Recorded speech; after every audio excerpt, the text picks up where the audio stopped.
Hi learners, welcome back to my channel. आज हम पढ़ेंगे एनर्जी। तो एनर्जी क्या होती है, एनर्जी की डेफिनेशन क्या होती है। एनर्जी की डेफिनेशन होती है capacity of a body to do work, यानी बॉडी की जो कैपेसिटी होती है काम करने की, उससे हम एनर्जी बोलते हैं। Energy is the capacity of a body to do work. तो एनर्जी को हम वर्क डन भी बोलते हैं, जितना काम हुआ उतनी एनर्जी लगी होगी। तो उसको हम बोल देते हैं कि energy is equal to total amount of work done by a body. तो जो वर्क की हमारी यूनिट होती है वही एनर्जी की भी यूनिट हो जाती है। तो वर्क की यूनिट हमारी क्या होती है? वर्क की यूनिट हमारी होती है जूल। तो एनर्जी की भी यूनिट हम जूल ही कहेंगे। ठीक है, तो आपको समझ में आएगा। सिंपल सी इसकी डेफिनेशन है, the capacity of a body to do work is called energy. Total amount of work done by a body is equal to the energy spent. अब यहाँ पे कुछ जैसे कि हम यूनिट देख लेते हैं। 1 कैलोरी और 1 किलो कैलोरी,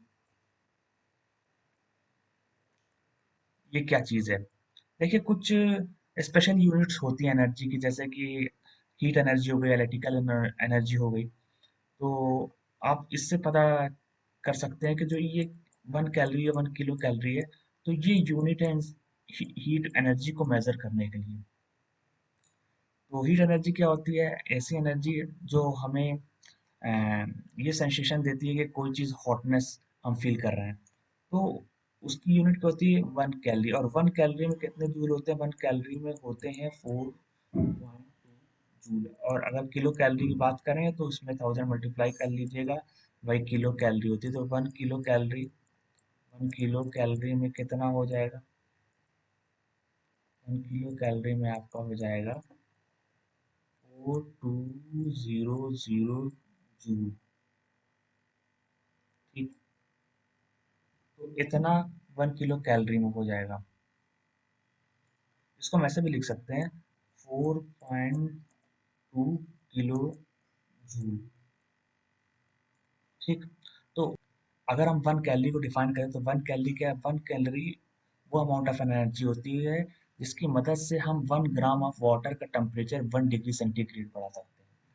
उसी तरीके से 1 किलो कैलोरी क्या होती है? उतनी अमाउंट ऑफ हीट एनर्जी होती है जिसकी वजह से हम 1 केजी ऑफ वाटर का हम टेम्परेचर 1 डिग्री सेंटीग्रेड बढ़ा सकते हैं। तो ये इसकी डेफिनेशन हो गई है। ठीक है, और जैसे कि इलेक्ट्रिकल एनर्जी भी आप जानते होंगे, वो एनर्जी जो मूविंग इलेक्ट्रॉन्स पॉजेस करते हैं, रखते हैं। ठीक है, जो मूव करते हैं इलेक्ट्रिकल कंडक्टर में, energy possesses by the moving electrons in an electric conductor, उसको हम इलेक्ट्रिकल एनर्जी बोलते हैं। वो उसकी भी यूनिट होती है। उसकी यूनिट क्या होती है? उसकी यूनिट ये होती है वॉट आवर। ठीक, और किलो वॉट और ये होगी आपकी किलो वॉट आवर। ठीक, तो 1 वाट आवर में कितनी होती है? 1 वाट आवर में होता है 3.6 किलो जूल।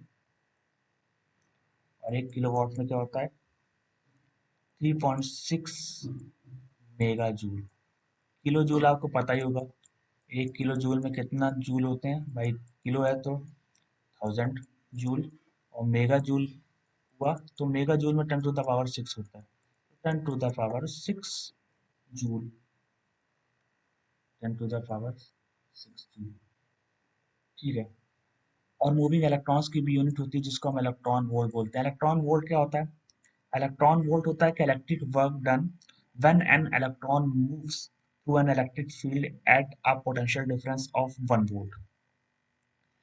यानी 1 इलेक्ट्रॉन वोल्ट तब होता है जब इलेक्ट्रिक वर्क डन होता है। और वो इलेक्ट्रिक वर्क डन कब होता है? जब भी कोई इलेक्ट्रॉन मूव करता है इलेक्ट्रिक फील्ड में, जब कोई 1 वोल्ट का पोटेंशियल डिफरेंस होता है। तो इसकी यूनिट क्या होती है? ये इलेक्ट्रॉन पे जो चार्ज होता है उसके बराबर होता है। इलेक्ट्रॉन पे जो चार्ज होता है 9 10 टू द पावर -16 कूलम। और इसमें 1 वोल्ट हम मल्टीप्लाई कर देते हैं, तो ये हो गया आपका 1 इलेक्ट्रॉन वोल्ट। कितना आ गया? जूल में आ गया। 1.9 into 10 to the power -16 joule. ठीक, तो ये हो गई मूविंग इलेक्ट्रॉन्स की यूनिट, यानी जो एनर्जी मूविंग इलेक्ट्रॉन्स रखते हैं उसको इस यूनिट में 1 इलेक्ट्रॉन वोल्ट में मेजर किया जाता है। और 1 इलेक्ट्रॉन वोल्ट क्या होता है? 1 electron volt is defined as the electric work done when an electron moves through an electric field at a potential difference of 1 volt.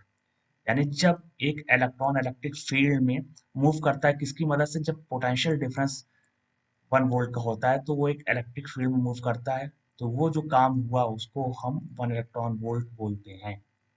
तो आपको समझ में आ गया होगा। अब बात कर लेते हैं डिफरेंस। डिफरेंस किसमें? डिफरेंस अगर हम पावर और एनर्जी में हम अगर डिफरेंस देखें तो क्या डिफरेंस आएगा? तो डिफरेंस देखिए आप बहुत तरीके से निकाल सकते हैं। सबसे पहले आप डेफिनेशन से डिफरेंस निकाल लीजिए। डेफिनेशन क्या है? डेफिनेशन क्या है पावर की? Rate of doing work. Rate of doing work ये होता है पावर। इस रेट से आप काम कर रहे हैं। एनर्जी क्या है? कैपेसिटी हो गई। Capacity capacity to do work.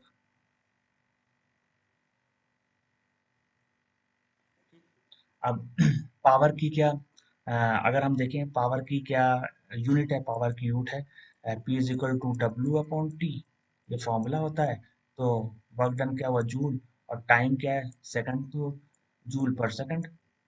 Power की यूनिट एनर्जी की यूनिट से जूल होती है। ये एक डिफरेंस हो गया। तीसरा क्या है? पावर क्या है? देखिए फॉर्मूले से देखिए पावर डिपेंड करता है टाइम पे। तो power is inversely proportional to time, is dependent on time. और एनर्जी में कुछ होता ही नहीं है टाइम जैसा। तो energy is independent of time. Energy नहीं डिपेंड करती टाइम पे। एनर्जी इंडिपेंडेंट है, डिपेंडेंट है ऑफ टाइम। तो इस तरीका से आप डिफरेंशिएट कर सकते हैं। आई होप आपको समझ में आया होगा। एनर्जी छोटा सा कॉन्सेप्ट था इसका, और ज़्यादा कुछ इसमें पूछा नहीं जाता है। तो डेफिनेशन पूछ ली जाएगी या तो आपको यूनिट्स पूछ ली जाएगी।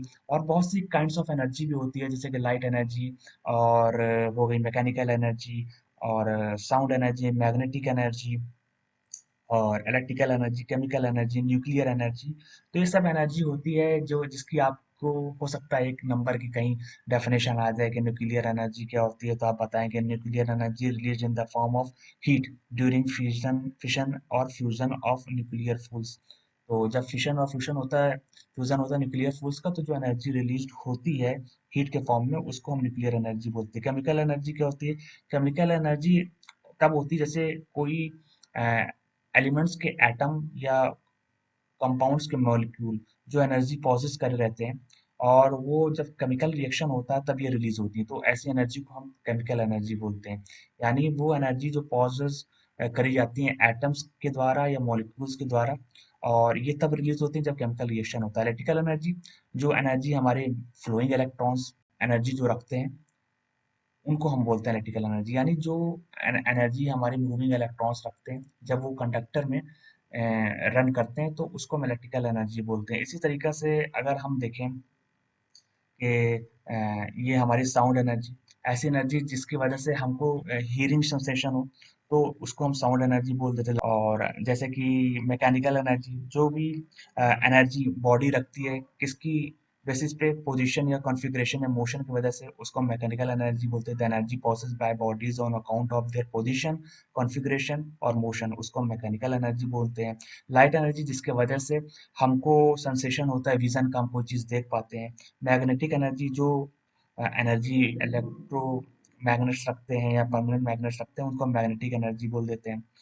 जैसे कि इलेक्ट्रिक बल्ब में इस्तेमाल होती है मैग्नेटिक एनर्जी, इलेक्ट्रिक मोटर्स में इस्तेमाल होती है लाइट एनर्जी। आप देख सकते हैं एलईडी बल्ब में, सीएफएल बल्ब में। साउंड एनर्जी आप देख सकते हैं कोई भी इलेक्ट्रिकल एनर्जी को हम साउंड में बदल देते हैं, तो आप देख सकते हैं साउंड एनर्जी स्पीकर्स पे दिखती है। और मैकेनिकल एनर्जी, वाटर फ्लो कर रहा है तो मोशन की वजह से हो गया। कोई स्ट्रेस वो है, एरो है, उसकी वजह से मैकेनिकल एनर्जी हो गई। या कोई पानी हाइट पे रखा है तो उसकी वजह से आपकी मैकेनिकल एनर्जी हो गई। हीट एनर्जी आप देख ही लेते हैं, कोई चीज़ जैसे जल रही है, कोई फ्यूल जल रहा है तो आपको हीट एनर्जी का एहसास होगा। और जैसे कि केमिकल एनर्जी, जैसे कोई फ्यूल होता है तो उसमें क्या होता है, एनर्जी जो रिलीज होती है फ्यूल के जलने से होती है, वो केमिकल एनर्जी होती है। ठीक है, तो ऐसे ऐसे होता है केमिकल एनर्जी। आप देखते हैं जो सेल में होती है, केमिकल रिएक्शन से होती है, इलेक्ट्रिकल एनर्जी आप बल्ब में देख लेते हैं। तो प्लीज़ वीडियो को लाइक करें, चैनल को सब्सक्राइब करें। फिर मिलते हैं एक नई वीडियो के साथ, तब तक के लिए गुड बाय।